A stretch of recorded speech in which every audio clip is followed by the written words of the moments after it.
That's me making that noise. Hi, everybody. Welcome into the high news. Take a breath.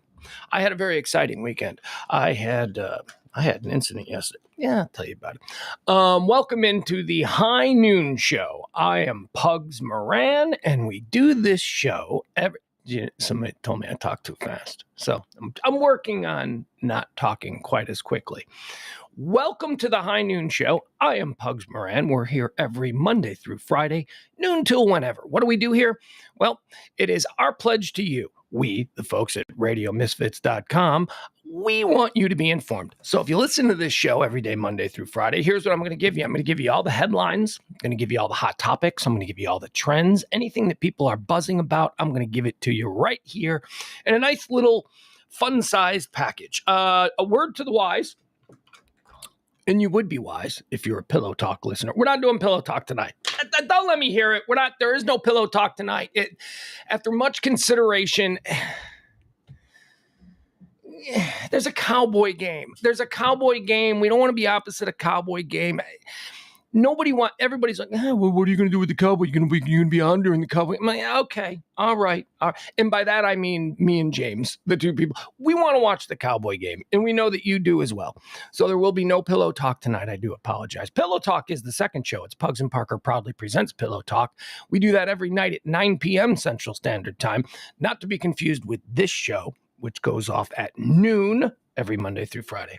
All right. Eventful weekend. Okay, here's a little thing I can begin with.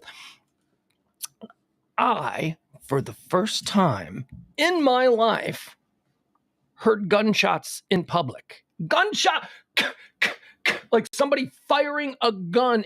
Now, this is a big deal for me because, I've been at shooting ranges. I've heard people firing guns in public, but I've never heard just like a random, you're in a parking lot and then you have that. And that's what it was. It was 3 shots. And I didn't even think about it. I just realized that this is how people die in these like mass shooting situations, because you hear what you think are gunshots. And maybe some people immediately react to it. But you know what I did? I went, what's that? And then started walking towards where I heard the noise. What's going on over there? It was so stupid. It's a big event for me. It was, I don't know what the story was. I've been looking in the news to see if there's anything about it. This happened at like Henderson and Ross. There's like a little there's a little shopping mall over. You know where Louis is? I don't know if you know where Louis is. I had to go to the Dollar Tree yesterday. And this occurred while I was walking from the parking lot to the Dollar Tree. Now it's on the fringes of a sketchy area, but I heard the and I was like, huh. The hell is that? And I'm walking in, and some guy that was walking in with me goes, those are gunshots. Somebody's shooting off a gun somewhere. And it was like either in the parking lot or just adjacent to it.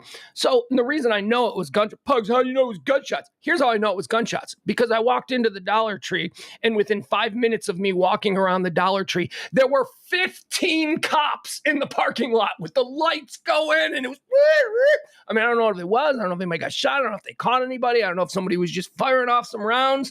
It was very eventful.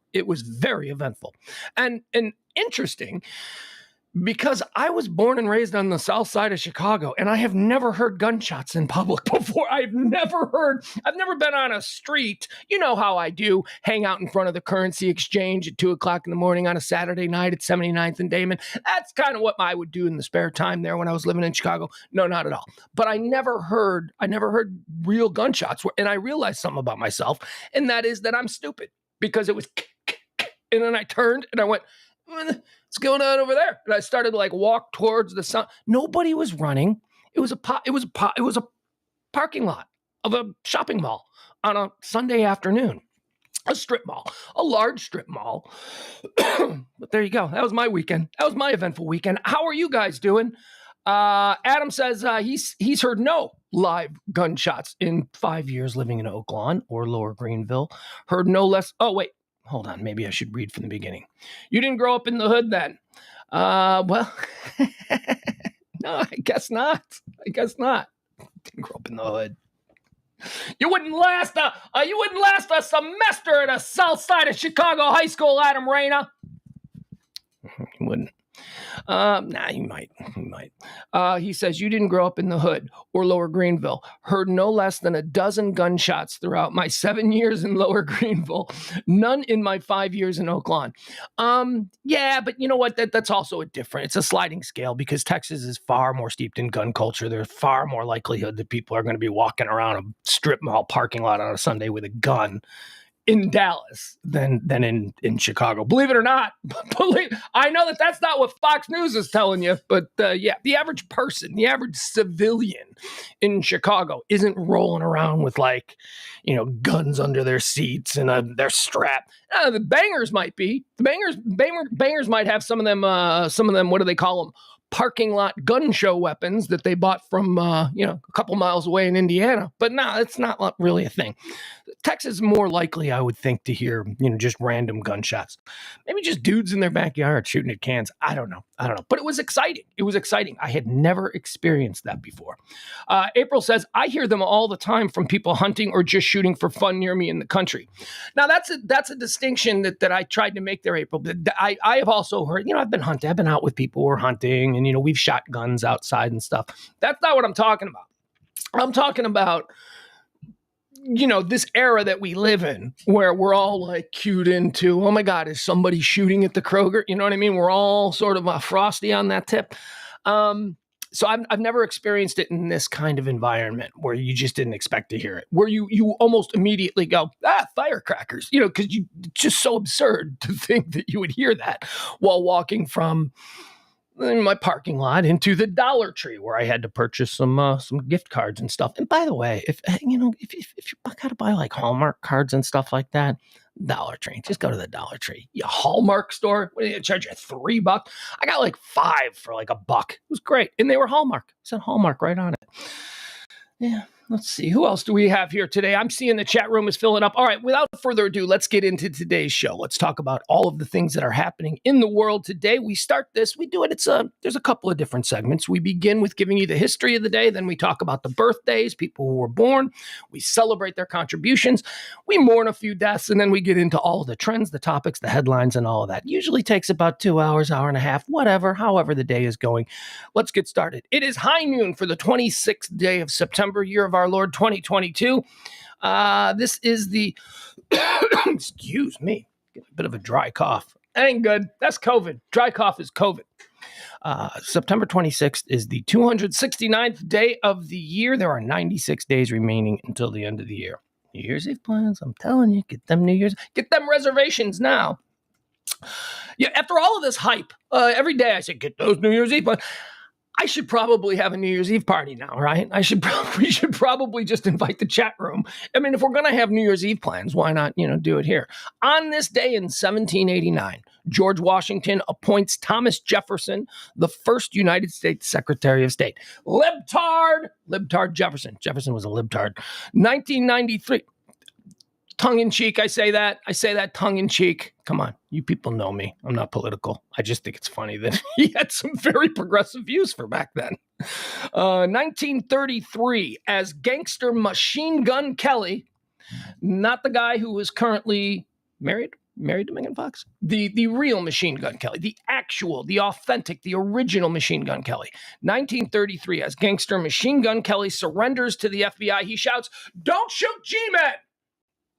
which becomes a nickname for the FBI agents. That was it. That's ground zero for calling FBI agents G-men. We don't really do that anymore, do we? Feds, we call them, right? Isn't that what we call them? I mean, now if somebody says G-men, I think of the Giants, the New York Giants. That's the nickname among New York Giant fans for their team, the G-men. 1960 in Chicago, the first televised debate takes place between presidential candidates Richard M. Nixon and John F. Kennedy. Happened at the McClurg Court CBS studios. I've stood on that stage. Yeah. That's so there's a thing. First time. Oh, and it's excuse me. I don't know where this cough is coming from. It was the first instance where poll watchers and people who prognosticate such things, electoral successes and whatnot. It was the first time that they noticed the effect that television has on candidates. Because during this first televised debate, it's the first time the American people got to see the two candidates for president square off against each other. Richard Nixon refused to wear makeup. He would. John Kennedy, who was a young man who understood the power of television, he wore the makeup. He was framed properly. His team was very focused on how he would appear on camera. Whereas the Nixon people were just like, yeah, whatever, just go on out there. You want to smoke a cigarette? Smoke a cigarette. I mean, he didn't, but it was like that kind of. They didn't take it seriously. And Nixon came down with a case of flop sweat in the middle of the debate. And according to, the experts who judge these things, that's what won the election for Kennedy. The American people saw Richard Nixon, a sweaty, sloppy mess, standing next to this polished and well put together young Kennedy. And they went, yeah, we're going to go with that one. We're not going to go with that one. The other one. 1969. Abbey Road, the last recorded album by the Beatles, is released. Last recorded, but not last released. Let It Be was the last released. Abbey Road was recorded last, but then they didn't talk to each other. They were so prolific. They had so much material. They didn't talk to each other for years. They were just like, all right, put out a couple of albums. They hadn't spoken to each other in like 2 years, and they still had like 2 or 3 albums in the can. On this day in 1973, the Concorde makes its first nonstop crossing of the Atlantic in record-breaking time. Supersonic air travel is coming back, they say. They say there's a couple of the big airline, I don't know, what do you call them? Not airlines, but plane builders, Boeing, your Airbus. They're all working on supersonic travel. So maybe that's something that'll come back. We haven't had the Concorde since it crashed in France. Remember, it crashed on takeoff. 1981, on this day in 1981, Nolan Ryan sets a major league record by throwing his 5th no-hitter.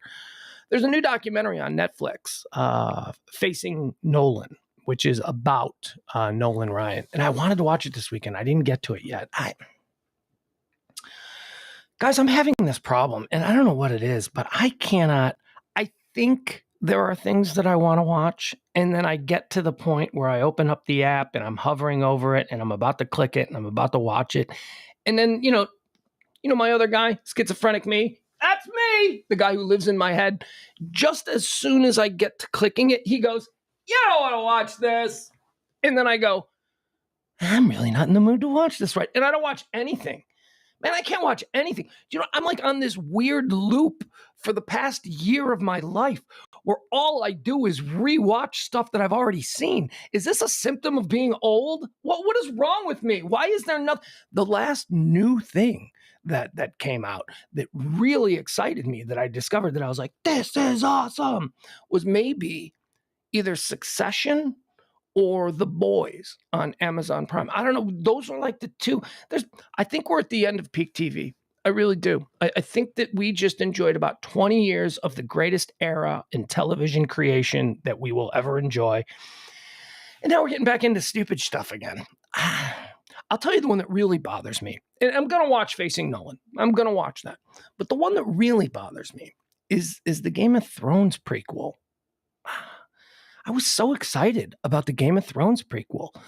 And I watched the first episode and I'm like, okay, first episode was interesting. Now I'm just going to let all of the other episodes build up and I'm going to be able to binge watch it.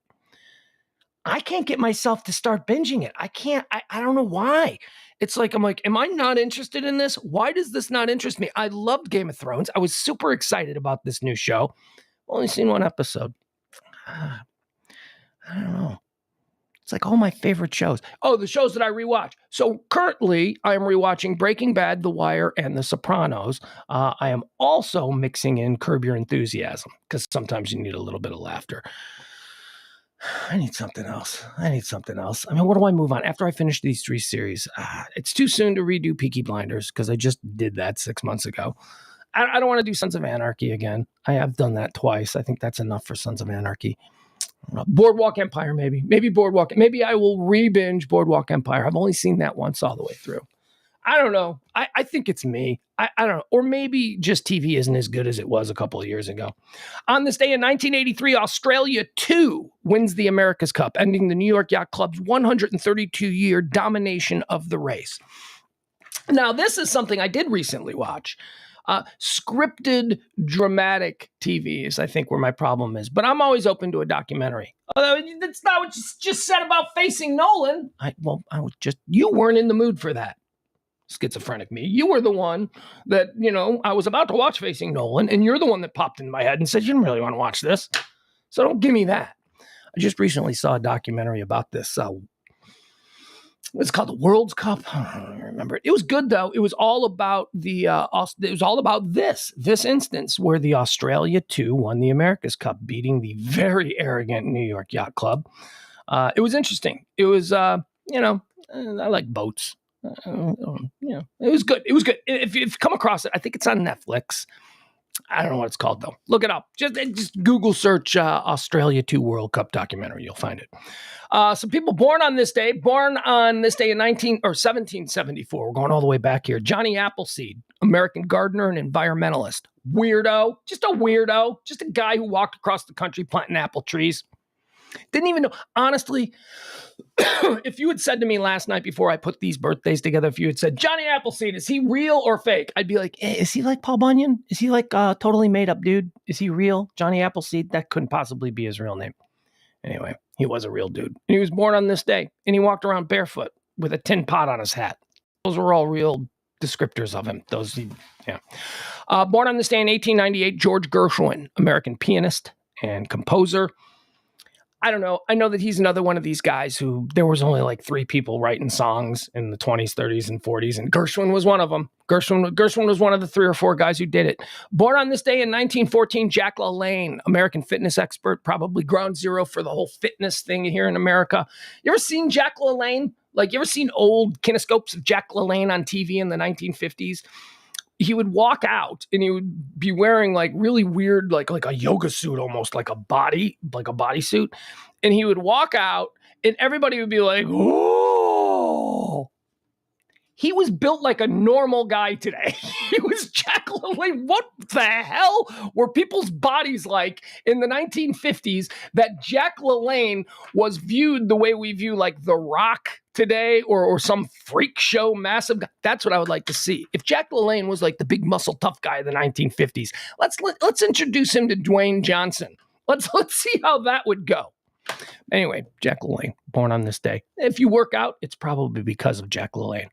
Born on this day in 1932, Donna Douglas, American actress. She died in 2015. Donna Douglas was Ellie Mae Clampett. Now, I've had a number of run-ins with her over the years doing radio in the 90s. Anytime there was a convention coming through town, Donna Douglas was always down to show up for the convention and sign some autographs and take some pictures. She was a truly lovely woman. She was so nice, so sweet, but it was a very weird thing because she was down to clown. She was down for the game. She would show up, and we're talking in the 90s when she was in her 60s and 70s. She would show up for interviews in full Ellie Mae outfit. She would be dressed exactly like, hey, Ellie Mae's coming. She was dressed the way Ellie Mae would dress, and she was like in her 60s, and it was weird. It was weird, but she was such a lovely woman, and she was just all about it. I am Ellie Mae. She was pretty great. Born on this day in 1945, Brian Ferry, English singer, songwriter, Roxy Music, older than my mom. That's odd. Roxy Music is touring. People just went and saw like a really old dude. That's okay. Hey, not a problem. No, I'm not saying it's a problem. It's interesting. It's interesting. Let's see here. Born on this day in 1948, Olivia Newton-John. We just lost her a month ago or so. Born on this day. Fabulous, timeless babe, songstress. Olivia Newton-John died of cancer just about a month ago. Born on this day in 1967, Shannon Hoon, American singer, songwriter, and guitarist. He died in 1995 of a drug overdose. He was the singer of Blind Melon. All I can say is that my life is pretty. I don't know. I did not like that band. That song, what was that song? The Bee Girl. Remember the video with the Bee Girl? Oh, it became such a phenomenon. I was like, this song is terrible. This guy's voice grates on me. And everybody, when he died on his bus, he died on his tour bus of an overdose. I won't say tragically because, come on, man. It was the 90s. We already knew that rock stars overdosed. And if you were a rock star and wanted a career, you should probably have been a little bit smarter by 1996. But hey, he was living the life and he died. But after he died, I was working at an alternative rock station at the time. And I remember all of these like super pretentious alternative rock guys going around. Oh, this is bigger than Kurt Cobain. Oh, Blind Melon was going to be so big. Really? Were they? Were they? Okay, whatever. I mean, it's easy to say that after they're dead because not a lot of people are going to be like, no, that thing kind of sucked because he's dead. So, you can say that and you can put it out there and people start to believe it. I don't know. I was never a fan of Blind Melon. I saw him live once. Was not a fan. Just thought this is kind of a boring band. Let's see here. Who else do we have? Shannon Hoon, though. Shannon Hoon. He was born on this day in 1967. Born on this day in 1972. Texas gubernatorial candidate Beto O'Rourke. American politician. Born on this day in 1981. Serena Williams. Greatest tennis player of all time? Possibly. I think so. I think that there are probably a few metrics that'll bear that out. We'll see. Serena Williams. She just retired last month. Born on this day in 1981. All right, let's go through some deaths. Let's mourn some deaths. Some deaths of some people who made an impact on our lives. Let's see. Here's the first one. Got a little audio for you on this one because this guy was awesome. This guy was the soundtrack of my youth. Let's see if we can.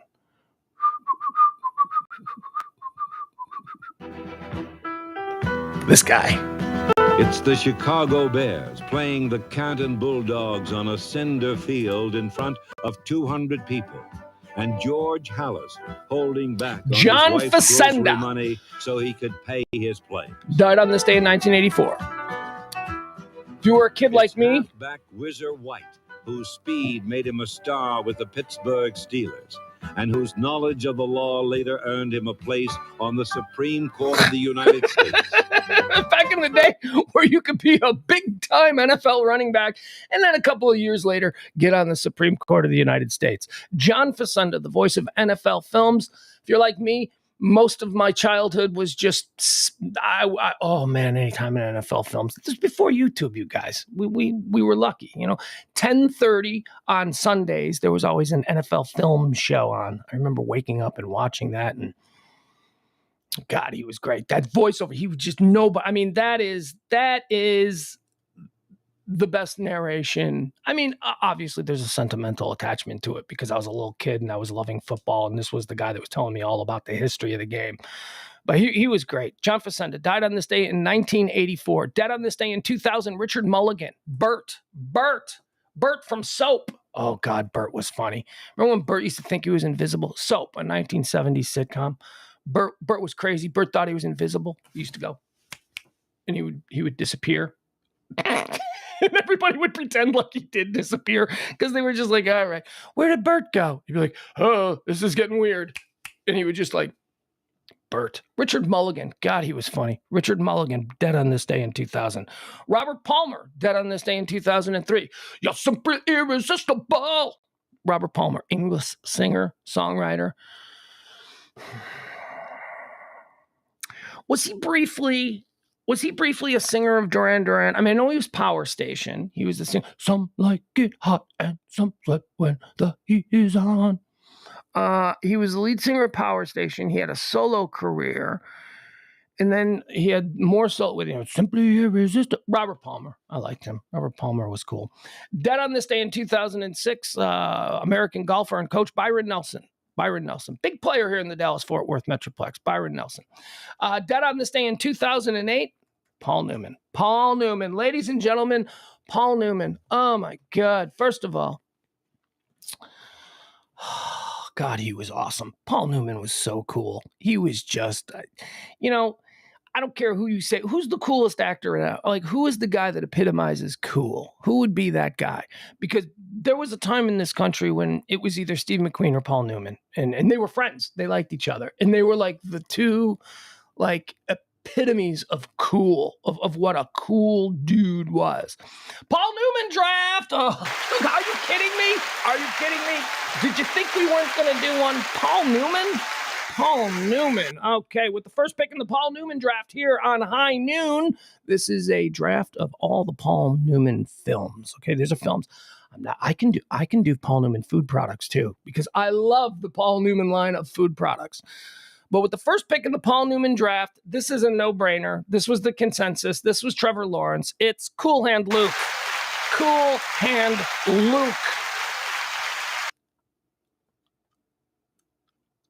That was the first, I think that was the first movie that I ever saw as a little kid that I recognized was more than just a stupid, cool movie that maybe a 5-year-old could enjoy. You know what I mean? I realized watching Cool Hand Luke that there was a story here, and it was a really good story, and maybe it was adult, and maybe I didn't really understand all the ins and outs of it.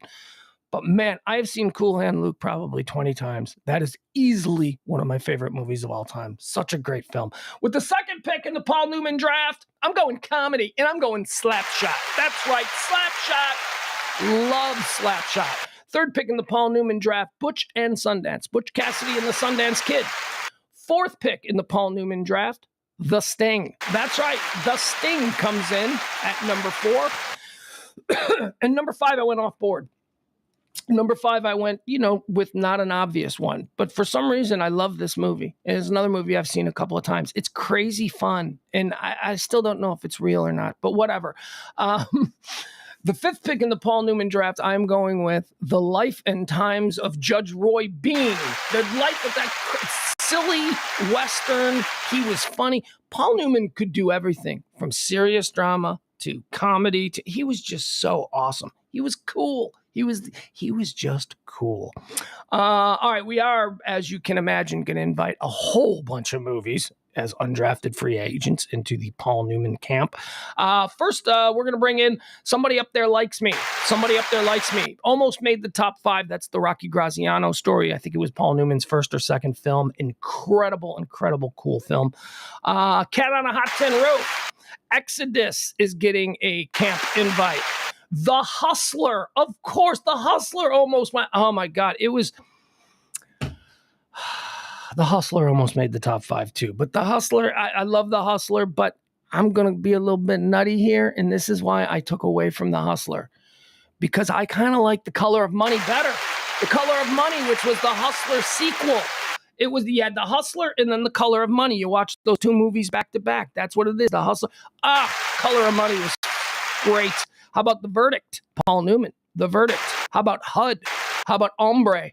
How about Winning? How about Towering Inferno? How about Absence of Malice? How about Blaze? How about Fat Man and Little Boy? How about the Hudsucker Proxy? There you go. It's your Paul Newman draft for today. Dead on this day, Paul Newman in 2008. Wow. Okay. Just bought a can of a bottle of his the Kroger. The Kroger had his Saccaroni spaghetti sauce, which I love. They had it on sale, so I bought it. It's a little bit more expensive than, you can get the signature Kroger version or whatever. But, sometimes I like to be fancy, and I'll go with the good name. Sorry about that. All right, that's going to do it. Now let's move into the things that are trending. Hold on, let's delve into the chat room, shall we? Let's see what people are talking about. Dustin says The Hustler has to get a top 5 slot. Yeah, right. You could make that argument, man. But there's so much. He's got so much.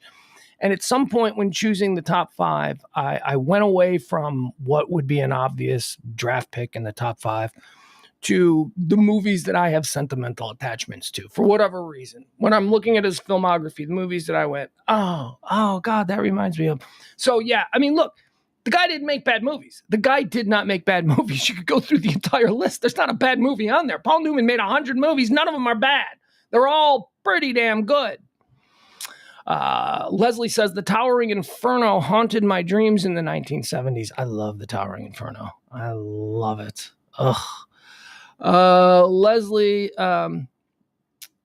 Leslie says, I remember them talking a lot about the significance of The Verdict. Yeah. You mean the movie The Verdict? Well, he was a drunk. He played an alcoholic attorney. He's so good. He's so good in everything. Paul Newman, just so cool. All right, let's talk about what's trending today. These are the things that are happening in the world that you need to know about. Hurricane Ian. Hurricane Ian is the big story. It's going to wallop Florida. When it's going to make landfall, like Tuesday night, Wednesday morning, something like that. State of emergency has been called for the entire state of Florida. It's coming up on the west coast, so the Gulf side of Florida.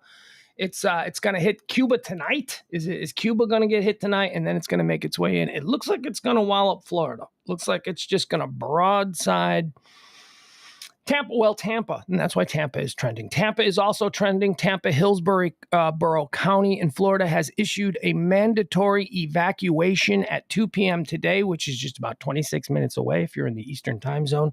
26 minutes from now, Hillsborough County, Tampa is asking everybody to get the hell out. Get the hell out. You don't have to go far, but just get away from the water. Get away from they're afraid of rising waters, and they're afraid of people who have beachfront property and all that kind of stuff. But nobody's going to leave. Nobody's going to leave because, one, there's always people who stay.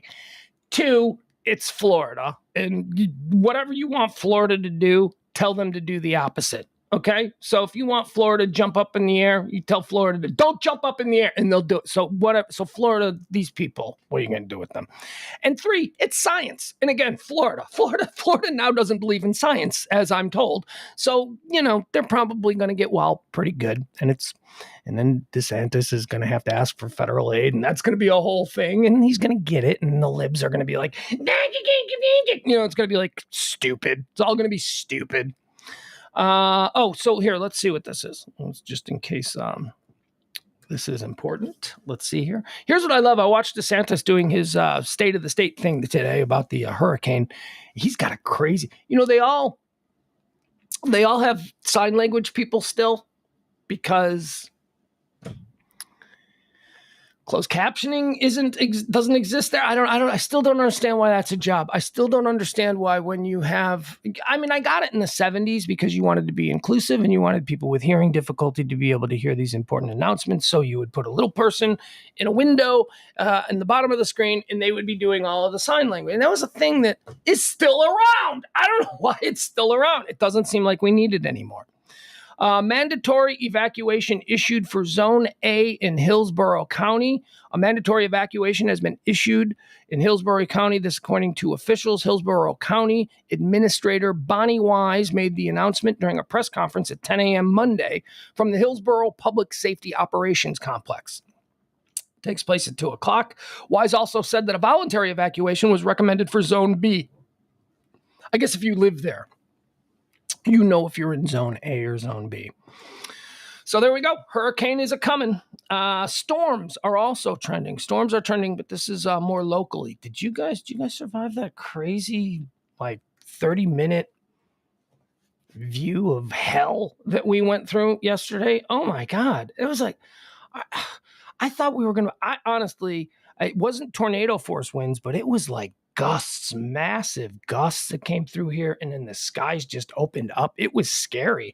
I was like, what the hell is happening? Power went out for a second, had to reset my clocks. It was, there is storm damage throughout this area here, North Texas. Let's see who got the worst of it. Let's see. The cleanup begins in parts of North Texas following a major weekend storm Sunday afternoon. Heavy weather rocked Dallas-Fort Worth, leaving a trail of debris, damage, and frayed nerves. Wind gusts of nearly 50 miles an hour were recorded at Dallas Love Field. Yeah, man, we're right next to Love Field. It was bad. It was crazy, but only for like a half hour. And then the sun came out. We had to clean our pool because we got this giant pecan tree that hangs over the pool, and the branches get blown off and the leaves. The pool was completely covered in floating pecans, and ugh. Heavy weather rocketed Dallas-Fort Worth Sunday afternoon. Wind gusts of nearly 50 miles an hour were recorded at Dallas Love Field.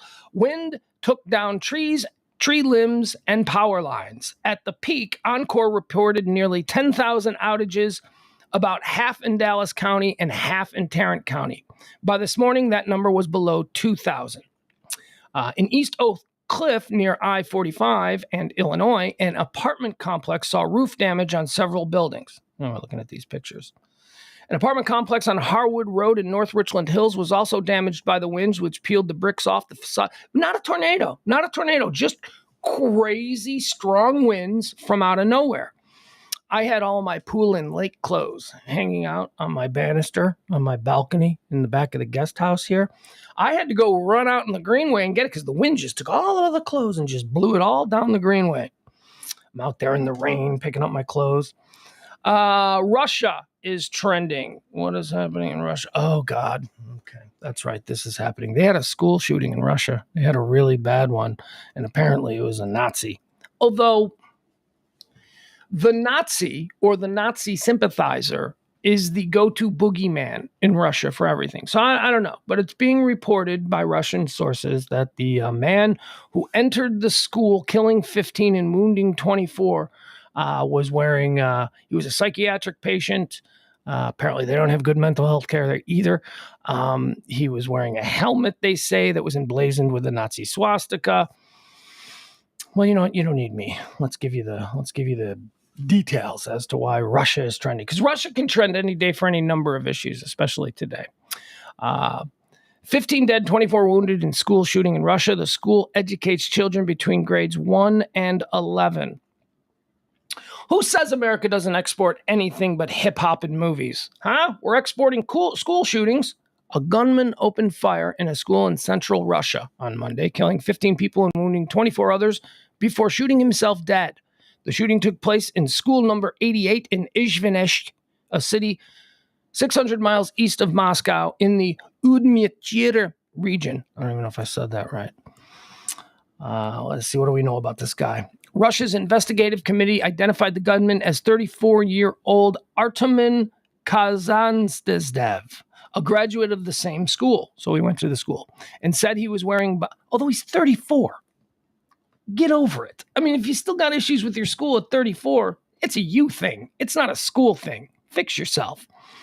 The gunman, 34-year-old Artemin, a graduate of the same school, and said that he was wearing a black T-shirt bearing Nazi symbols. No details about his motives have been released. The committee said 15 people, including 11 children, were killed in the shooting, and 24 other people, including 22 children, were wounded in the attack.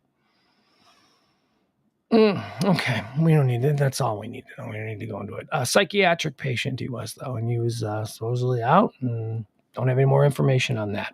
Italy is trending. Italy had a big election. Their prime minister, a dude who I had never heard of. Italy is so not important. I'm sorry if you're Italian. Look, I'm Irish. Ireland ain't important either. Italy ain't important. I didn't even know the name of the Italian prime. I know the French. I know the German. I know the Russian. You know what I mean? There are countries. I know England. There are countries in Europe where, we're very familiar with who leads them. Not Italy. I have no idea. Their prime minister, he apparently quit a couple of months ago. So they had to have these hasty elections. And Italian voters took to the polls on Sunday to elect a new parliament after former Prime Minister Mario Draghi's July resignation triggered a snap election. The country's far-right coalition is on course for a majority in both houses of parliament, positioning Fratelli d'Italia, that's the Brotherhood of Italy, that's how that translates, Fratelli d'Italia leader Giorgia Meloni will become the country's first female prime minister. As vote continues, okay, so I guess they don't know just exactly yet, but there you go. Getting really good at the Italian. I'm watching a lot of Sopranos. I also rewatched the Many Saints of Newark, which if you're a Sopranos fan, the Many Saints of Newark is the movie that was released last year, and it's a prequel. It tells the story of Tony's father, Johnny Boy, but mostly it focuses on Christopher's father, Dickie Moltisanti. He's pretty much the lead character in the Many Saints of Newark. And I had a discovery this weekend that I had never. So I thought the Many Saints of Newark was just a cool poetic title. Like, this is a story about the gangsters who ran Newark in the 1960s. And many saints, not exactly saints, but within their environment, maybe the argument was, they were good for their communities and, they took care of their people. So, and through a certain lens, these gangsters that ran things back then could be considered many saints, the Many Saints of Newark. So that's what I thought. And then it dawned on me. This is the Many Saints of Newark is the story of Dickie Moltisanti, who is Christopher's father. Moltisanti translates to Many Saints. That's what Moltisanti means. Christopher Moltisanti's last name was Christopher Many Saints. Look at that. Figured it out. I know I'm a little slow, but it dawned on me. And I was like, isn't that fun? The Dow Jones is trending. It upticked a little. It took a beating last week. Let's see where it is now. It took a beating last week, rebounded this morning, then was down again. Let's see where it is now. Let's see where the Dow Jones is currently. Oh, never mind. All right, it is down. It is down 365 points, the Dow, as of right now. So we're still under 29,000. That was a big deal when it dropped below 30. Drop below 30 and people are like, oh, it's dropping. It is, it could drop below, if it drops 600 points today, it's going to drop below 29. We'll be in the 28s. And that could signal a slippery slope, my friends. Although, here's why. I hate the rich stock market people. Oh, God. They do so much to damage our country. Anyway, so I remember back around 2009, 2010, remember the mortgage crisis and everything fell apart and, God had forsaken us and we were never going to get out of it. Remember, we were all doomsayers. This is the end of democracy. That's all. Capitalism is falling apart. That was the thing. I remember an economist. I remember at the time we were at like 9,000. Like the stock market was we're at 29,000 now. We were at like 9,000 then. And there were still a lot of rich dudes. Still a lot of rich dudes on Wall Street. It's not like Wall Street was putting up tents and they were sleeping on streets. But it was like 9,000. I remember this guy being asked the question directly, when will you consider us on the road to recovery? And he said, if we can get the Dow above 12, once the Dow is above 12,000, I'll feel like we're on the road to recovery and everything will be fine. We got up way over 30. I mean, these people who lost, whatever they lost back then, they tripled it in the coming 10 years. A 30,000 stock market is a rocking stock market. So all of this stuff about, it's collapsing. We're still at 29 people. We were at 9. We were at 9 a few years back and the country still ran. We all clutched our pearls and we complained and people lost stuff and, think about all the people with their, their funds invested that they all, the Mississippi Janitors Union has no money anymore because it was all we heard all those stories. People got hurt, but I don't know. It's like we're at 30. I'm sorry. I can't get really bent out of shape about us being at 29. When I remember when we were at 9 and I remember the expert going, anything above 13 means the economy is good. Okay. So there we go. I don't know much about the stock market, as any of you who do know about the stock market has already determined in the past 3 minutes of me talking about it. But those are nice little. That's what I look at. I look at the 13, or look at the guy saying 13 means the economy is doing fine and it's on its way to doing fine. And then I look at like the above 30 that we've had, and I go, these dudes are just making money hand over fist and crying poor, hand over fist. Tripled it. Oh, it's so bad. They tripled what they thought would mean a rollicking economy. 12, 13. We were up like in the high 30s at some point. So it'll be fine. It'll be fine. Don't panic. Unless you're a day trader, then you're probably losing your ass. But you know what? That's not a real job. Get a real job. Asteroid is trending. Asteroid. Why is asteroid trending? Do you see about this? This is kind of fun. There's like So we're doing this whole, what was the movie Armageddon? Remember when the asteroid was heading towards Earth and we decided, what if we built a spaceship and shot a rocket and blew it up? Remember that? The whole premise of the movie? That's a real thing now. That's a real thing that we are doing. We have built like an asteroid gun. I don't know. That's what I'm going to call it.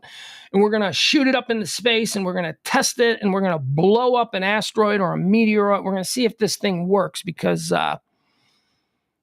apparently it's a real thing. Apparently the prospect of us being, ended because a giant rock slams into the Pacific Ocean from outer space is real enough that the scientific community over the past 20 years, apparently they all went and saw Armageddon and went, we could do that, couldn't we?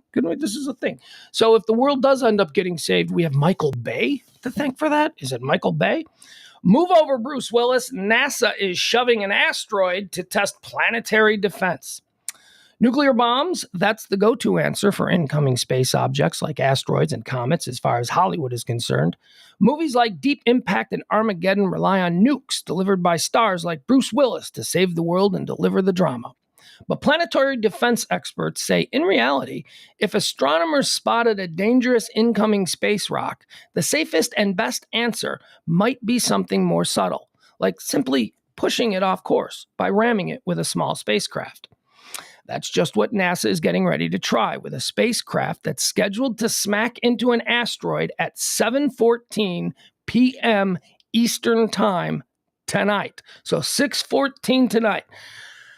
I don't know where we're... Maybe, you know what? Maybe we're not going to do a pillow talk, but maybe we could do a live cover. Maybe we could watch that. We'll find... And you know what? Let's see. That's something I might want to do. Maybe we could watch that live. We'll do a stream as we try and knock the asteroid. What could go wrong? Well, you could knock it into a much more dangerous trajectory, I suppose. You suppose, but you don't know anything about this, do you? No, I don't. Why don't you just keep reading? Thank you, schizophrenic me. I will. That's just what NASA is getting ready to try with a spacecraft that is scheduled to smack into an asteroid at 6:14 Central Time on Monday. The impact will be the culmination of NASA's Double Asteroid Redirection Test, DART. They always have cool DART, Double Asteroid Redirection Test, a more than $300 million effort which launched a space vehicle in November of 2021 to perform humanity's first ever test of planetary defense technology. This really is about asteroid deflection and not disruption. This isn't going to blow up the asteroid, says Nancy Chabot, the DART coordinator lead at the Johns Hopkins University Applied Physics Laboratory, who says the planned collision is just a nudge that's similar to running a golf cart into the Great Pyramid. Tweaking a space rock's orbit, the targeted asteroid called Dimorphos is around 7 million miles away and poses no threat to the Earth. It's about 525 feet across and orbits another larger asteroid. NASA officials stress that there's no way their test could turn either of these space rocks into a menace. Okay, all right. If you say so. I'm still on the side that believes the smart guys in white jackets, so I'm going to trust you on this. Instead, the impact should slightly shorten the time it takes for Dimorphos to orbit its bigger asteroid. Right now, a full circle... I don't even know what this is. When can we watch it? Does it say when and where? The bottom line is, it's a great thing, says Ed Liu, who serves as executive director of the Asteroid Institute, a program run by nonprofits dedicated to planetary defense. Someday, we're going to find an asteroid which has a high probability of hitting the Earth, and we're going to want to deflect it. When that happens, says Liu, we should have in advance some experience of knowing of how all of this works. How do we watch it? Okay, let me see. Is there a way to watch it? Well, we'll figure it out. I saw a guy on TV this morning talking about how we can watch it. But, and they says that you might actually see something in the sky, which, all right, I was half listening. Is that true? Is that like you see a big cloud of dust? What? I don't know. I'll find out more about that as the afternoon continues. Right now, it's just a trending topic. How about Jupiter? Jupiter is a trending topic. That's right. We're getting all spacey. If you're not out there watching the asteroid get nudged, maybe you can get out there and watch Jupiter, because Jupiter is going to be massive in the sky today. See Jupiter shine during its closest approach to Earth since 1963.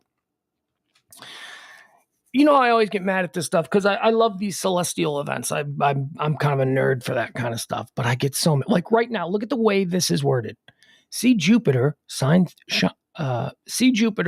during its closest approach to Earth since 1963. Wow, it's its closest approach since 1963. Like, okay, so every year there's something up with Jupiter, right? Is it? Now it's 63. So maybe last year it was closest approach since 1978. You know, and it goes, I don't know. They hype it. But anyway, Jupiter is going to be massive in the sky. So just look in the sky opposite the sun. Wherever the sun is, on the other side is where Jupiter is going to be, and you'll see it. Do you know that I was only, when I learned, I was probably in my late teens when I learned this, and it blew my mind. I did not know, my whole life growing up, I didn't know you could see planets. I thought you were just seeing stars, and I just thought stars were just stupid things, and who cares? When I learned that that's Mars, that I'm looking at another planet with my naked eye, that's Jupiter. You mean I can see Jupiter in the sky every single night? And you can. It's the brightest star in the sky. It's that big, bright white one. Yeah, it was mind-blowing to me. Yeah, I know, yeah, I'm stupid, but whatever. I for some reason I thought planets were like not something we could see, and that stars were just stars, and why be excited about stars? Okay, let's see, what else do we have here, guys? I got to be honest with you. We are running out of things already. This was it's National Pancake Day. It's National Pancake Day, and typically I don't talk about what's trending. Pancakes are trending, but typically I don't talk about what day it is anymore because I just kind of got bored with that stuff. I thought it was just stupid. But it's National Pancake Day, and I'm here to tell you pancakes are supremely overrated. Pancakes are a food stuff that I always think I want, and then I eat one, and I'm like, I'm good. It's like, give me a big stack of flapjacks. And then by the time you're done with like 5, you're just like,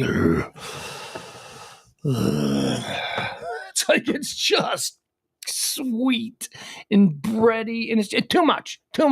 I imagine pancakes are probably the most wasted food. Probably nobody finishes all their pancakes. Do they? Do you? Eyes are always bigger than the stomach with pancakes. However, that doesn't mean that I hate all of the breakfast bread-based thing. We're doing a breakfast bread-based meal draft. That's right, we are. Because the number one thing, pancakes, get out of here. I don't want pancakes. Not pancakes. Number 1, French toast. French toast, superior to pancakes. Number 2, waffles. Waffles, superior to pancakes. Number 3, blintz. A nice blintz, superior to pancakes. Crepes, way superior to pancakes. There you go. And then you get pancakes. One pancake is fine. Like, just give me one pancake. You know what? If I'm having like some eggs and sausage, you want to give me one pancake, that's fine. That's all I'm going to commit to. I have no interest in one pancake. People like pancakes. Waffles are vastly superior to pancake, Jeff Ballard says. That's why Jeff and I are friends. That's right. We think alike. We know. However, French toast, superior to waffles. Are we still friends, Jeff? Are we still friends? French toast, a well done. Oh, God. I've had some really good French toast. Maybe cinnamon, a little powdered sugar. Oh, boy. I'll tell you. I love French toast. Maybe it's because I make wicked awesome French toast. I make a little something. I make French toast, peanut butter and jelly. That's right, fried right there in the pan. A little peanut butter. Oh, it's so good. At least my kid liked it when he was 4. He might not like it anymore. I haven't made it in a while, but yeah, you make your French toast. You dip it in the egg and season it with all the sweets and whatever you want in there, and then you a little bit of jelly and a little bit of peanut butter, and then you fry it like a grilled cheese. Oh. Pro tip, it's delicious. Yeah, I know it sounds crazy. It's delicious. I also occasionally like, you know what else I like with the French toast? A Monte Cristo sandwich. A Monte Cristo sandwich. It's basically like an egg and ham and cheese sandwich on French toast. It's delicious. You pour a little syrup on it, eat it with a knife and fork. So good. All right, let's talk about Rihanna, because Rihanna is trending. Why is Rihanna trending, Pugs? She's going to do the Super Bowl show. I so don't care about this. It's a big deal, right? Because he announced it, Rihanna's going to do the halftime show. I don't know. I'm not familiar enough with all of Rihanna's music. I don't. I don't, Beyonce. Yeah, I get Beyonce. Rihanna, I don't know. I should never really, I stood on a street corner next to Rihanna once outside the Staples Center back when the Grammys were going on. And this was probably a good 6 months or so before Rihanna became Rihanna, they weren't always superstar famous. This was like right when she was breaking. So she wasn't like a huge major star. She was just, she's a new artist. And we were standing on the street corner. It was me, my partner Kelly, and Richard Hunter. And we're waiting for the light to change. And Rihanna and her publicist were standing right there with us. We weren't together. We were just 2 groups of people standing there. And Rihanna was carrying a bird cage with a bird in it. Like, just really weird. She had a bird cage with, like, it was her pet bird she took everywhere. She had a bird cage with a bird in it, and she was wearing a Confederate military hat. And I just remember Richard Hunter goes, somebody want to tell her what the Confederates were all about? I just thought that was funny. So I'll never forget that moment. Bird cage, weird lady. Also, though, I rewatched over the weekend. It was on HBO Max. It was just being promoted as like newly added on HBO Max. That movie, This Is the End. Have you ever seen This Is the End? It's so fun. It's not a great movie. It's not Goodfellas, but it's so fun. If you're just laying on your couch and you just want to like watch something stupid, This Is the End is about the end of the world. And it's the premise is that all of these major young Hollywood stars are having a party, and they are all playing themselves. The party's at James Franco's house, and Jay Baruchel, who's an actor who's an old friend from growing up with Seth Rogen, comes into Los Angeles to visit his buddy Seth Rogen. Seth Rogen picks him up at the airport, and he tells them that we're going to a party at James Franco's house. And they go to this party at James Franco's house, and it is filled with every young celebrity playing themselves. Michael Cera is a sex-free coke addict. Paul, it's great. Everybody, it's just cameo, and everybody is playing themselves in some hyper caricature version of what their public perception is. And Rihanna's in it. A young little hot Rihanna. She was really hot though. Don't remember her being that hot standing on the street corner with a bird and a Confederate cap. But in This Is the End, she's very hot. Funny movie. Not great. Don't be like, Pugs says this movie's great. No, it's funny. It's funny. This Is the End. I put it in a category with Hot Tub Time Machine. I love Hot Tub Time Machine. Hot Tub Time Machine. The more I watch that movie, also on HBO Max, by the way, Hot Tub Time Machine. The more I watch that movie, the more it creeps into my top 10 funniest movies of all time. By in a couple of years after seeing it a number more times, it will probably be in the top 10 funniest comedy films of all time, in my opinion. A lot of this has to do with my son. My son loves it. My son and I watch Hot Tub Time Machine and just laugh and laugh. So, there you go. Tom Brady and Gisele Bundchen. They're trending. Trouble in Paradise? Trouble in Paradise. Tom Brady and Gisele, apparently their marriage is on the rocks. Now, this has been reported I've seen it over the last couple of weeks. I guess it goes even further than that. There were stories that Gisele was so pissed when Tom only retired for 6 weeks. Remember, Tom Brady retired, said goodbye, and the last we'll see of Tom Brady. And then like 6 weeks later, he was like, yeah, I just spent the last month and a half with my family. I'm ready to come back. And he came back. And the rumors were that she was upset about that. But now they're saying, no, it's way deeper. The problems between Tom and Gisele, what problems could those two apex humans have? It's like, what's going on here? Exclusive. Trouble off the field. Tom Brady and Gisele Bundchen's rocky marriage has nothing to do with football, and the couple have been living in separate homes for over a month. The Brazilian supermodel, 42, and her 7-time Super Bowl winning husband, 45, have been at the center of a spell of speculation following rumors that she was unhappy with his decision to return to the NFL. Gisele was notably absent from Brady's first home game on Sunday and didn't post about it online.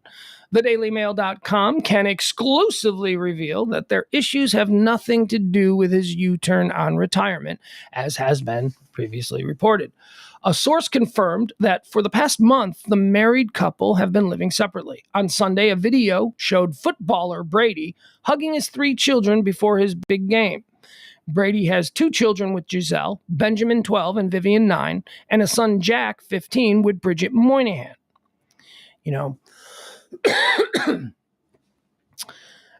That is kind of the reason why I really started to hate Tom Brady. I didn't have any real problems with Tom Brady. Tom Brady was a great story when he first came on the scene. He was Romo-esque, like same kind of story. This quarterback that they didn't really have much faith for. He was a late round draft pick out of Michigan. And, crisis time came and the team needed him and he came in and he became the greatest quarterback of all time.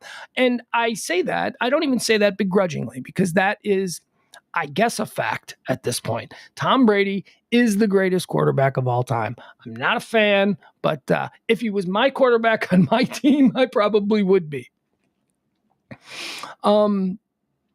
But the reason that I sort of started to hate, I turned on Tom Brady, is because he was with Bridget Moynihan, who was such a doll, so pretty, so sweet. She seemed like the great. And then he knocks her up. She gets pregnant.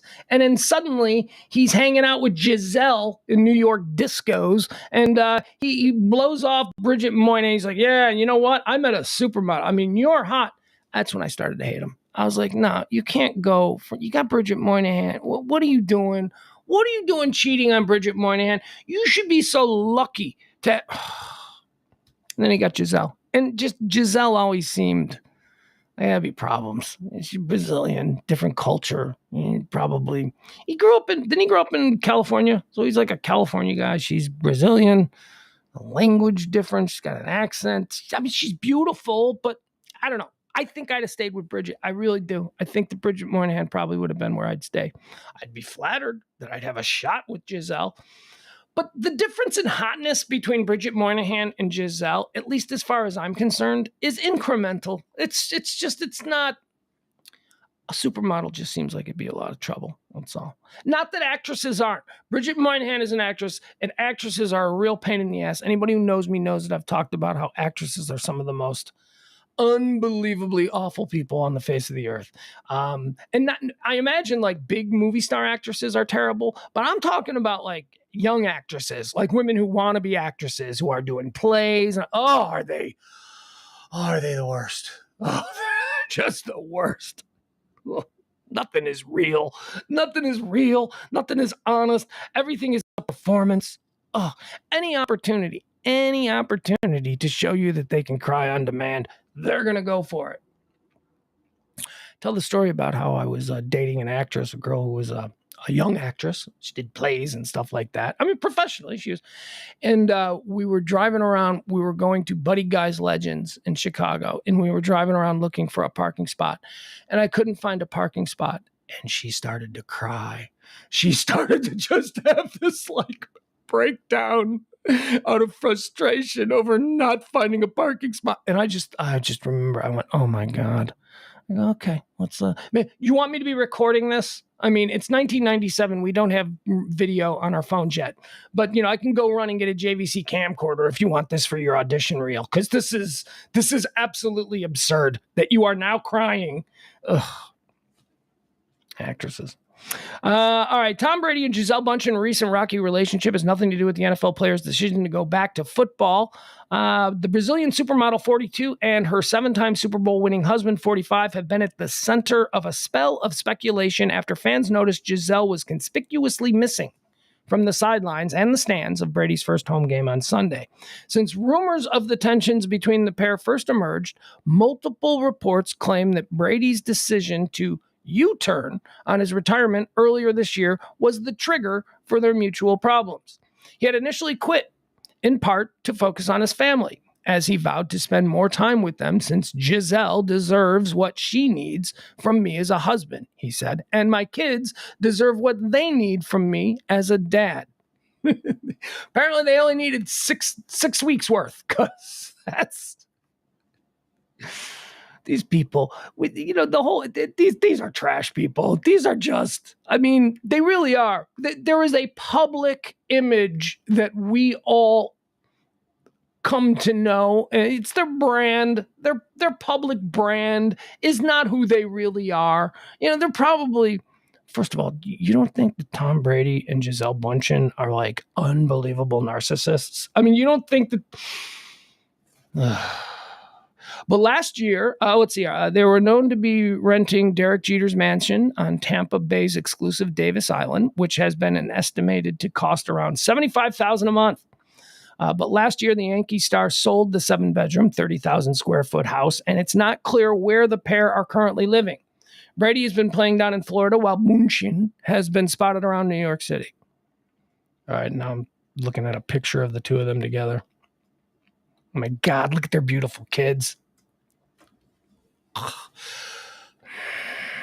Come on, man. Why do some people get everything? And then the rest of us, we just have to... Whatever. Good for him. Good. You know what? Hey, don't hate. Don't hate. No, you're hating. Yeah, I know. But I know that I shouldn't be, so I'm saying it out loud to try and make it a thing. Don't hate. Tom Brady and Gisele. No word on, the rumors are abounding. Let's see, whatever. That's it. That's all I have. Let's see what else there is happening today. I usually prepare about 14 items, and today I only did 12. And we just ran through them all pretty quickly. Let's see. Let me jump in, and we do this first. We'll jump into Twitter, and we'll see exactly what's happening with Twitter now in real time. Excuse me.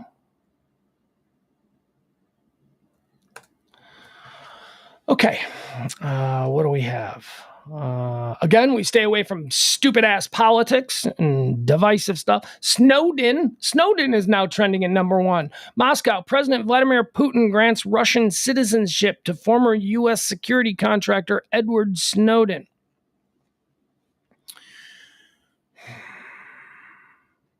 I have to think about that.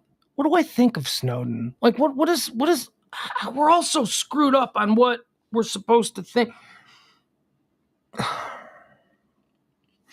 Is he a good guy? Did he do the right thing? What? Is it wrong that the government is coming after him? Oh, man. I don't know. I don't know. I don't know what I think. Honestly, I don't know what I thought about Snowden back then. It was like, okay, he's being... What... I don't know. And I like, okay, so let's just say, and I am neither. I think you all know, I am sitting right here in the middle. But if you're on the right, like if you're MAGA, what do you think of Snowden?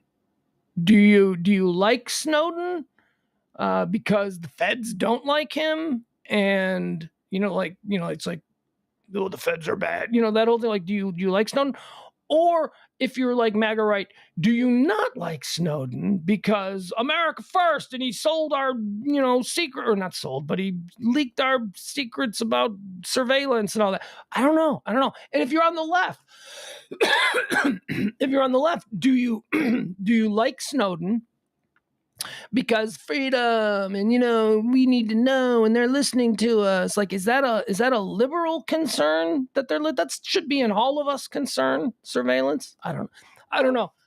We are so screwy with the way we're programmed with our politics. I have no idea what the temperature of the room is on Edward Snowden. I don't know. Last of Us. The Last of Us is trending. That's a video game, right? That's a game. I'm not a big gamer. So Pedro Pascal. I am a big Pedro Pascaler, though. I love Pedro Pascal. Pedro Pascal, in the last 5 years, has become one of my favorite actors. Of course, he's the Mandalorian. Of course.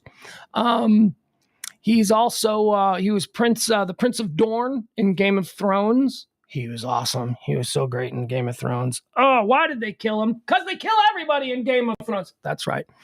Narcos. He was in Narcos, where he was the star. He was the star of season 1 of Pedro Pascal is such a cool actor. God, I like. Well, he's starring in the new HBO series, The Last of Us.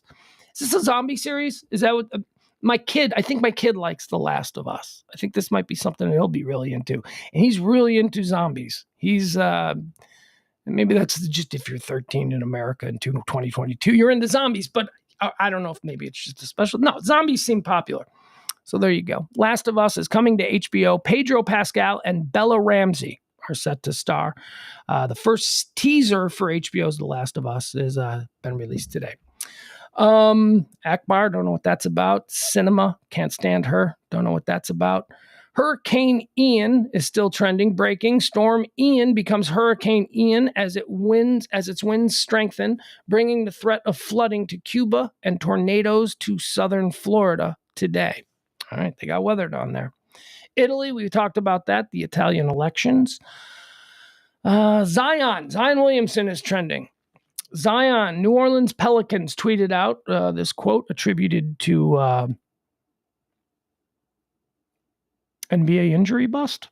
I don't know. It's starting to look, and I make that distinction. I make the distinction between somebody who's a bust, who was a highly touted draft, and a player who, just can't play. Greg Oden is another example. Greg Oden wasn't a bust. Greg Oden was injured. Greg Oden just was too big and too powerful for his joints and his knees, and he just, so I guess you could say if you're a fan and you drafted Greg Oden, you'd probably call him a bust, but that's not fair. And the same with Zion Williamson. Zion Williamson has just been injured and injured.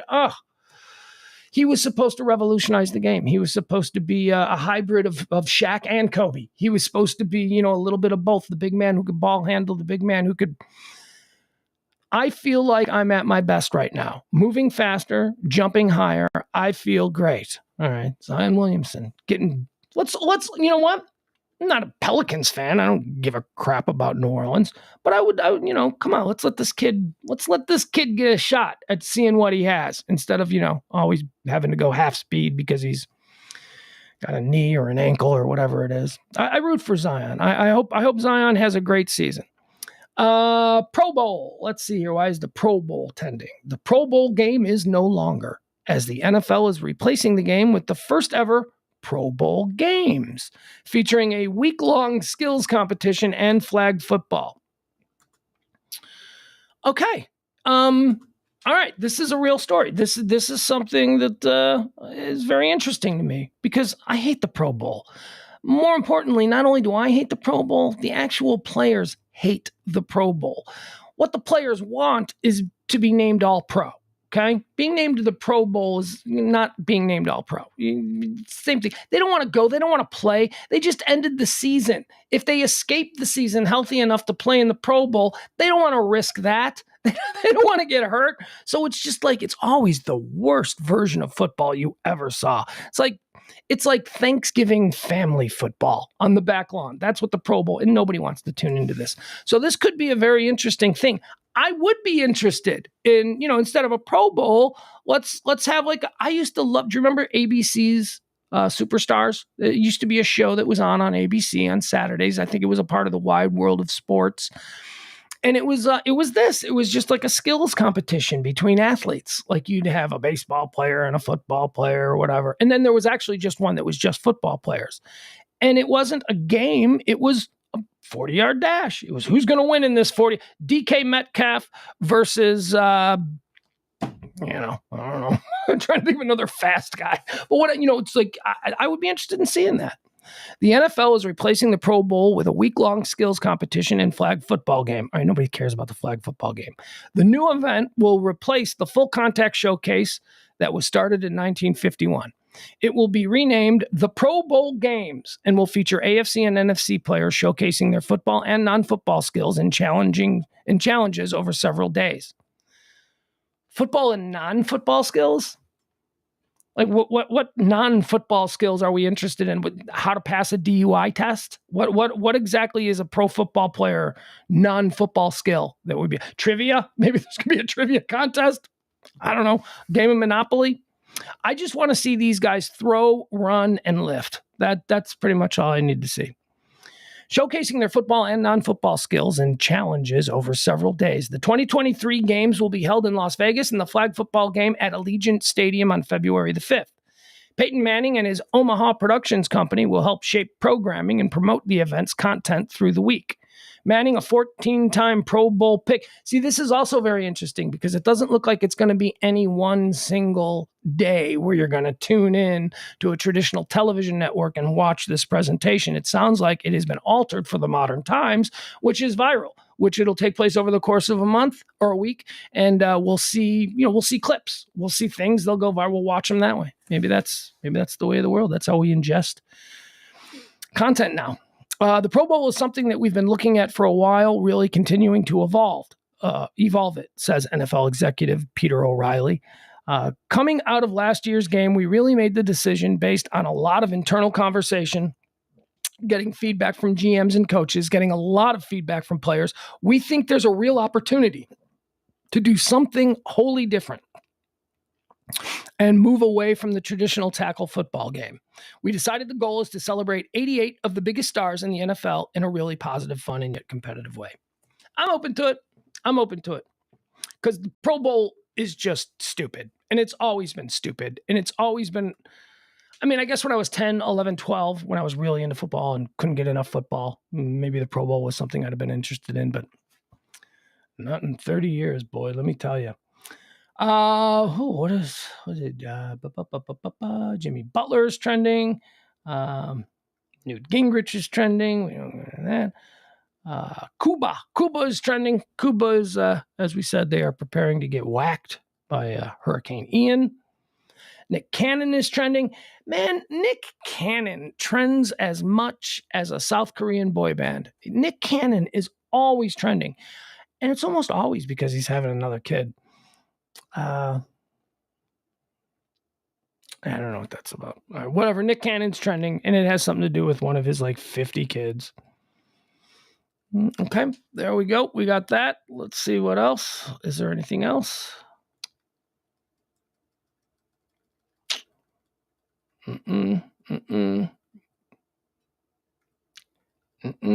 Nope. Looks like nothing interesting here. All right. Let's see what's happening. Yeah, we ran through these really quick today. So let's go to the master list. This is what I call my master list of things that are trending. You gotta weed through a lot of it. The Google trends. Oh my God, these Google trends, they got everything. NASCAR is trending. 7-time NASCAR champion Jimmy Johnson is retiring from the sport. There you go. Jupiter is trending. We already talked about that. Jupiter is coming its closest to Earth in nearly 60 years. You can see that tonight. Hillsborough County still trending. That's Tampa. That is they're gonna get some storms. Mandatory evacuation in effect for Hillsborough County. Khalil Herbert. Oh, this is nice. Look at my little kid Khalil. Khalil Herbert is trending. Fantasy football heat index.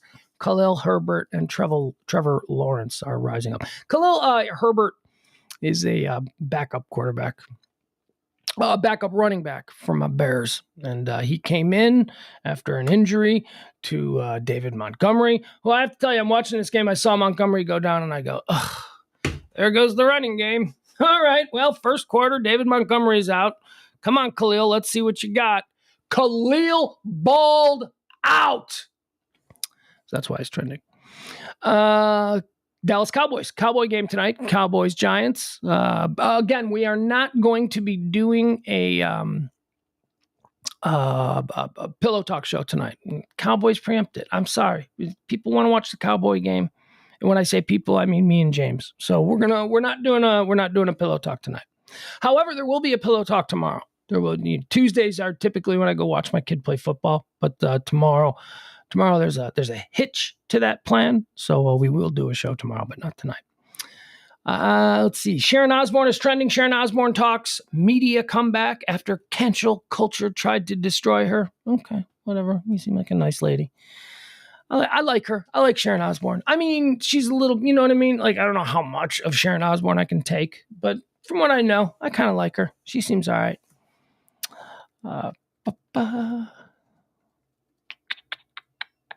Nope, nothing. Who's interested in learning about Bayern Munich? Bayern Munich trends all the time. They're a German soccer team. Very popular. Trends almost every day. Something about Bayern Munich. All right, so here's one that I saw mentioned on Saturday. It was trending briefly, but Brad Pitt and Emily Ratajkowski might be an item.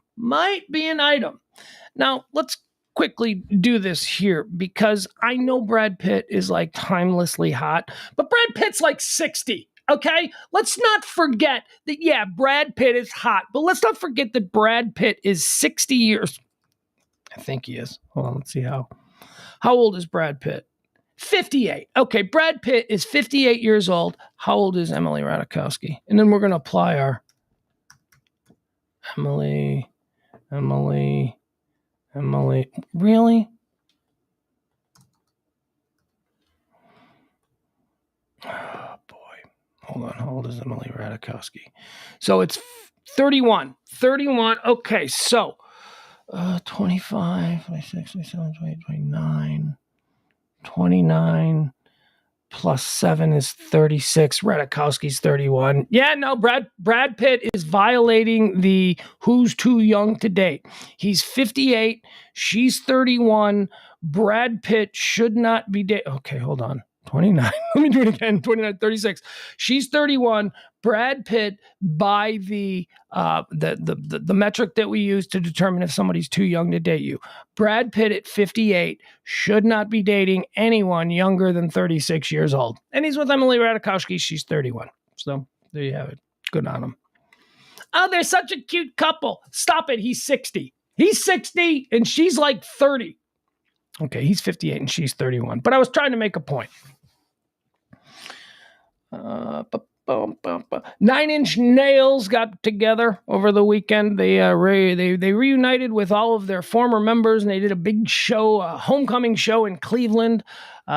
Richard Patrick, who was an original member of 9 Inch Nails, who went on to form Filter, he performed with them for the first time in a while. It's a big deal. 9 Inch Nails fans, or I'm not a big 9 Inch Nails fan. I mean, I have a lot of respect for Trent Reznor. I think Trent Reznor is a genius, and I think but I can go, yeah, okay, that dude has something. I can do that and not want to listen to 9 Inch Nails music. Okay, just Palm Beach County is now trending. Local officials in Palm Beach County are considering an evacuation order. Again, in Florida, we've got the storm coming. Let's see. Orlando International Airport, tropical storm forcing delays. Okay, so they're going to close the airports. We don't need to see anything else. Again, we not a whole lot to talk about today, so we're trying to run through as many of this as we can. Want to talk about the Romanian national football team? No, me neither. Dallas Cowboys. Jason Peters will be making his NFL debut with the Dallas Cowboys today. Not his NFL debut. Jason Peters has been playing since, well, I think his original quarterback was Bart Starr. So, that's how long Jason Peters has been in the league. Look, I like Jason Peters. I really do. What Jason Peters did last year was wonderful. Jason Peters was retired. He's the legendary Philadelphia Eagles. He's probably going to the Hall of Fame. He's great. Jason Peters retired 2 years ago. He's like, I'm done. I've accomplished all I can at my position. I'm getting older. He was on a boat, and the Chicago Bears called him last year and said, you want to come back and play? And he said, how much? And they said, this much. And he said, all right. And so Jason Peters was taken out of retirement and placed on the worst offensive line in football. You New York Giants? Okay, the Giants line was a little bit worse than the Bears, but our line was really bad. And Jason Peters was fine. Jason Peters, at times last year, looked like a guy who was taken out of retirement. But, whatever. We had nothing but like undrafted free agents and 5th and 6th round picks playing on our offensive line last year. We still do this year, but, last year was a little bit different. And he was okay. He was fine. And I think that what he did last year has been amplified because he's so old and because he came out of retirement. But he wasn't great. If you had a good offensive line, there's no way Jason Peters is starting. Jason Peters is not a starter in the NFL. The only thing is he knows how to play the position. So he's better than having somebody who doesn't know how to play the position. So Jason Peters is making his Cowboys debut tonight. I don't think he's playing left tackle, though. I don't think, let's see, where they're going to line him up at. Jason Peters is going to be suiting up for the Dallas Cowboys on Monday night. This according to Jordan Schultz. Peters will be active for the first time this season. Schultz is also reporting that he'll play guard. Okay, look. Oh, so they got him at guard. All right, he's a tackle, but they're going to play him at guard. He's bigger, he's slower than maybe. Okay, so move him inside. There you go. He's appeared in 228 games throughout his career while being a starter in 218 of them. Cowboys fans are fired up to see Peters make his debut against you. Cowboy fans, stop it. You're not fired up. You can't be fired up to see like a 50-year-old offensive lineman who's like not even playing his natural position. They're just moving him inside out of desperation. I hope he does well because, like I said, it was, he was fine last year, and we appreciated him coming. As a Bear fan, it was like, okay, well, at least we had one guy who could probably teach the young kids. That's pretty much what he's good at right now, right? That's if you got a bunch of young, inexperienced offensive linemen, you want these guys to spend a little time around someone like Jason Peters because, he did it right in his career. But man, he's just cashing paychecks. He's just stealing Jerry Jones's money. Cowboy fans are excited. Now I'm reading all of these things. This is great. I love this news. These are all Cowboy fans responding to the news that a guy who was retired 2 years ago, who isn't really that good, is going to be suiting up tonight. Hey, man, hope springs eternal. Breaking news, Cowboys offensive tackle Jason Peters will be active tonight. Oh, so he's not starting. He's just active. Look, you need a guy in reserve. There you go. That's fine. You don't want him starting. If Jason Peters is starting on your offensive line is terrible. It's just terrible. Okay. But I root for him.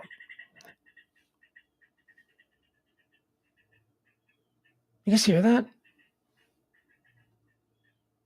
It's like some weird animal somewhere around here. He's making a lot of noise. Did the dog catch an animal? CeeLo! CeeLo! No, she's in here. Okay. All right, never mind. Go back to sleeping on the air vent. All right, what else do we have here? I think that's going to do it. I think that's about it for today. I can't push it anymore. Should we check the Dow one more time?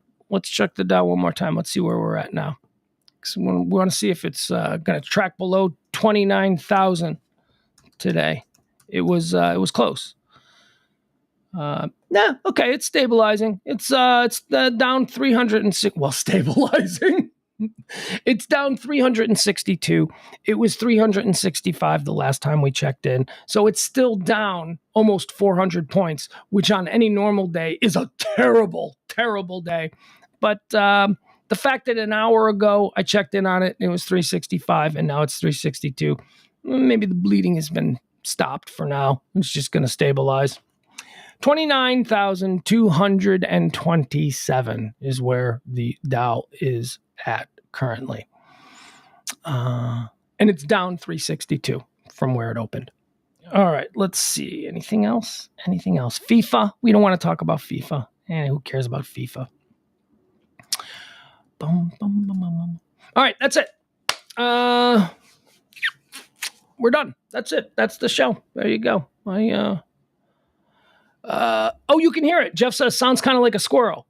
So you guys could hear it. I'm glad you could hear it. It was really loud. It was right outside the window, which it did. It sounded like a squirrel, but it sounded like a squirrel fight. There were like multiple animals involved there. It wasn't just the single animal. Again, no Pillow Talk show tonight. I'm sorry, but that's okay. We're all going to watch the Cowboys game anyway. Go Cowboys. And then we'll be back tomorrow for more High Noon every day noon, Monday through Friday. Oh, what's my kid doing? What is my kid listening to? My 13-year-old kid is listening to.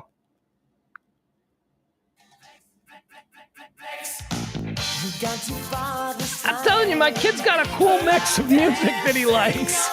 He does. He likes everything, which I couldn't be more proud of. I deprived myself, I think, of a lot of musical joy as a child, being a closed-minded, no, man, this is the music that I like, and because I like it, it's the only music. I really deprived myself of a lot of cool cultural things because I was just so closed-minded. My kid's not. I love it. I love that he loves all kinds of music.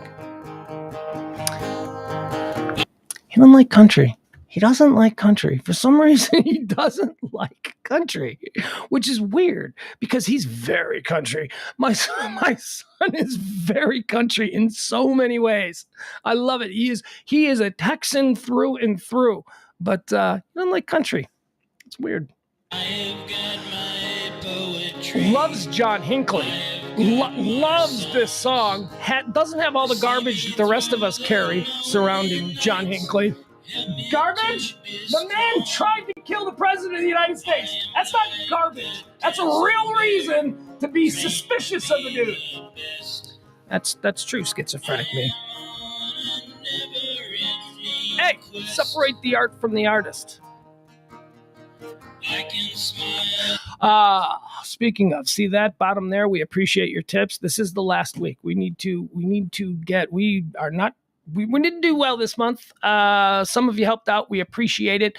As I said, because of the new things that are happening around my professional life, this will be the last month that we are going. I ain't got paid yet. Ain't nobody getting paid yet. This will be the last month that we require or ask for your tips. Help us out. If you can, drop a little something, Cash App, Venmo, PayPal, even whatever it is. If you can help us, that would be great. But we are in the final days of this month. We got to get September covered, and then we're good. Then we're out of it, and we made it. And we made it because of you people. So thank you very much. If there's anything you can do to help out the show, tip me like I'm your bartender, tip me like I'm your card valet, whatever it is. However, we would appreciate it just to get through this final month. And then it's onward and upward without these pesky pledge drives. I feel like y'all should get tote bags or t-shirts. That's an idea I had. Once the show becomes self-sufficient, I know everybody who has ever tipped the show. I have kept every single email. See, when you tip the show, whether it's Venmo or PayPal or Cash App, when you tip this show, I get an email sent that tells me that I have a file in my email of just all the people who have tipped the show. And I got something I want to do. I think that because we're going to be a little bit better off in the coming months as far as financially and keeping all of these projects. Maybe I'll even be able to buy a new one of these rubber holders. I got another one. Ed gave me a bunch of them. I just got to change it out. I'm thinking about buying a bunch of t-shirts and tote bags. Just everybody who has donated to the show will get a t-shirt and a tote bag. Because, it's kind of like a PBS pledge drive. We'll see. But help the show out if you can. It'd be greatly appreciated. Last time, too. So. But this thing's broke again. What the hell? Sorry, I'm just a little distracted by my microphone.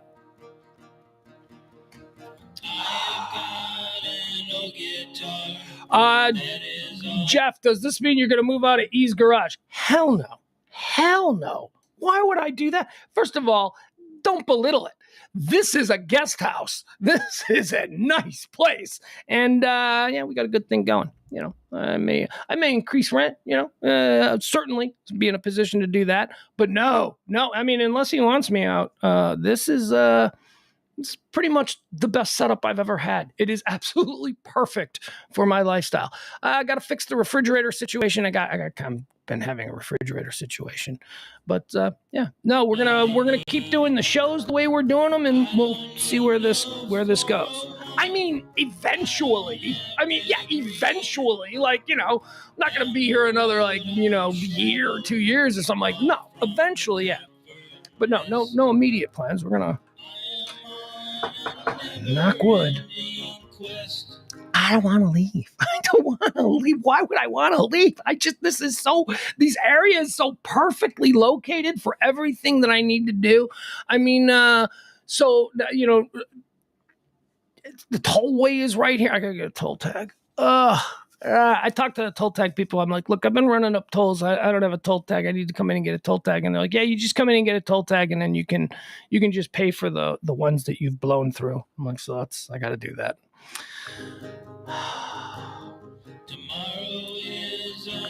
Jeff Ballard, where else am I going to move where I got a Whole Foods like half a block away? I got a Whole Foods. You know how I feel about the hot bar at Whole Foods. I love it.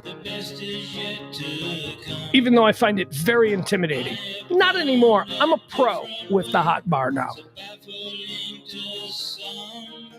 But man, first time I went through the hot bar, I was overwhelmed by my options. I was overwhelmed by all the amazing looking food that they have set out there at Whole Foods for me to buy.